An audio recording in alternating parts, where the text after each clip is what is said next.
ಮುನ್ನೆಲೆಗೆ ಬಂದ ನಾಯಕತ್ವ ಬದಲಾವಣೆ ವಿಚಾರ ಎನ್ನುವ ಪ್ರಶ್ನೆ ಎದುರಾಗ್ತಾ ಇದೆ. ಒಂದು ಕಡೆ ಡಿಸಿಎಂ ಡಿಕೆ ಶಿವಕುಮಾರ್ ಅವರು ಎಸಿಸಿ ಅಧ್ಯಕ್ಷರನ್ನ ಭೇಟಿ ಮಾಡಿದ್ದಾರೆ. ಇವತ್ತು ರಾಹುಲ್ ಗಾಂಧಿ ಅವರನ್ನ ಸಿಎಂ ಸಿದ್ದರಾಮಯ್ಯ ಭೇಟಿ ಮಾಡಲಿದ್ದಾರೆ.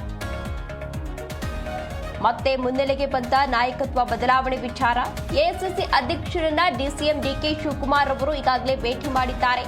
ಇವತ್ತು ರಾಹುಲ್ ಗಾಂಧಿ ಅವರನ್ನ ಸಿಎಂ ಸಿದ್ದರಾಮಯ್ಯ ಭೇಟಿ ಮಾಡಲಿದ್ದಾರೆ.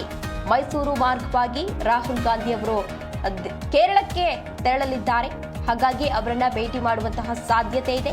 ಮೈಸೂರು ಏರ್ಪೋರ್ಟ್ನಲ್ಲಿ ರಾಹುಲ್ ಗಾಂಧಿ ಅವರಿಗೆ ಸಿಎಂ ಸಿದ್ದರಾಮಯ್ಯ ಸ್ವಾಗತವನ್ನ ಕೋರಲಿದ್ದಾರೆ. ಈ ವೇಳೆ ರಾಹುಲ್ ಗಾಂಧಿ ಜೊತೆ ಸಿಎಂ ಸಿದ್ದರಾಮಯ್ಯ ಮಾತುಕತೆಯನ್ನ ನಡೆಸಲಿದ್ದಾರೆ. ಮಹತ್ವದ ವಿಷಯಗಳ ಬಗ್ಗೆ ಚರ್ಚೆಯನ್ನ ನಡೆಸಲಿದ್ದಾರೆ ಸಿಎಂ.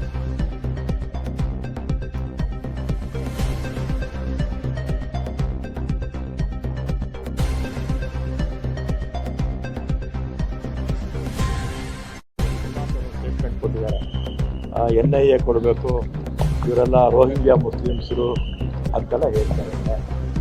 ಕೇಂದ್ರ ಸರ್ಕಾರ ಏನು ಕೆಲಸ ಮಾಡ್ತಾ ಇದೆ?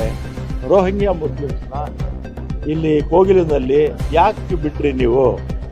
ಕೇಂದ್ರ ಸರ್ಕಾರ ಸರಿಯಾಗಿ ಕೆಲಸ ಮಾಡ್ತಾ ಇದೆಯಾ? ಕೇಂದ್ರ ಸರ್ಕಾರ ಸರಿಯಾಗಿ ಕೆಲಸ ಮಾಡದೇ ಇರೋದ್ರಿಂದ ಅವರು ಬಂದಿರ್ಬೋದೇನೋ, ನನಗೆ ಗೊತ್ತಿಲ್ಲ. ಆಮೇಲೆ ಇನ್ನೊಂದು, ನೇರವಾಗಿ ಬಾಂಗ್ಲಾದಿಂದ ಬೆಂಗಳೂರು ಬಂದ್ಬಿಟ್ಟಾರ ಫ್ಲೈಟಲ್ಲಿ.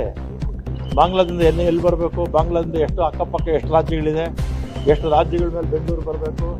ಕೇಂದ್ರ ಸರ್ಕಾರ ವೈಫಲ್ಯ ಆಗಿದೆ. ವೈಫಲ್ಯ ಆಗಿದ್ದರೆ ಅವ್ರು ಬಂದಿರ್ತಾರೆ.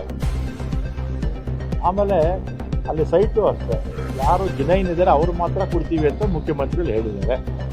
ಆಮೇಲೆ ಕೆಲವು ಉದ್ಯಮದಾರರು ಬೆಂಗಳೂರಲ್ಲಿ ಇರ್ತಕ್ಕಂಥವ್ರು, ಅಲ್ಲಿರ್ತಕ್ಕಂಥವ್ರಿಗೆ ಯಾರೋ ಬಡವರಿಗೆ ಸೈಟು ನಮ್ಮ ದುಡ್ಡಲ್ಲಿ ಹೆಂಗೆ ಕೊಡ್ತೀರಾ ಮನೆ ಅಂತ ಕೇಳ್ತಾರೆ. 4.5 ಲಕ್ಷ ಕೋಟಿ ನಮಗೆ GST ಬರುತ್ತೆ, ನಮಗೆ ಕೊಡೋದು 50,000 ಕೋಟಿ, 52. 4 ಲಕ್ಷ ಕೋಟಿ ತೊಗೊಂಡೋಗಿ ಬೇರೆ ರಾಜ್ಯಕ್ಕೆ ಕೊಡ್ತಾರಲ್ಲ, ಅದನ್ನು ಕ್ವಶನ್ ಮಾಡಬೇಕಾದ್ರು ಹೋಗಲು ವಿಚಾರದಲ್ಲಿ. ಇವತ್ತು ನೋಡಿದೆ, ವಿಶ್ವನಾಥ್ ಅವರು ಸ್ಟೇಟ್ಮೆಂಟ್ ಕೊಟ್ಟಿದ್ದಾರೆ.